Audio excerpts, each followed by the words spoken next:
Hi, my name is Ted Bendixson. In 2023, I was diagnosed with mitral valve regurgitation. Kind of grew up in Colorado, went to school there, and then became a snowboard bum afterwards. I went to the doctor, got a checkup, and he put a stethoscope up to me, and he's like, "Hey, did you know that you've got this heart murmur?"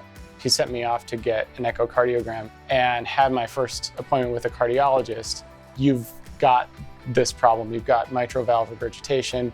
Here's the deal. There's going to be this surgery at some point in your future. And if you don't get this surgery, your life is in danger." I'd say emotionally it was more like a shock. It was just kind of out of the blue. I wasn't really ready for it. And he said, "Yeah, we might be able to wait a year or so, but why do that? Get this done right away." And so that's when he referred me to UVA. I was actually pleasantly surprised to find out that the procedure itself is minimally invasive.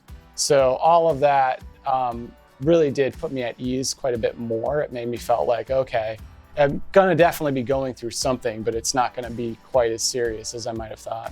First woke up from surgery, I was still intubated. I think my eyes were closed. Doctor came in, said that it was a repair. That was great to hear. So after 3 months, I really didn't feel like the heart valve was an impediment at all. When I was out snowboarding again, I felt just a lot more appreciative of it. Actually, within a few runs, I was just hitting jumps and I was doing some of the old tricks that I used to do. It just was kind of a little bit surreal that I could just do that. I'm right back to mountain biking, right back to my head cracking lifestyle. So all was good.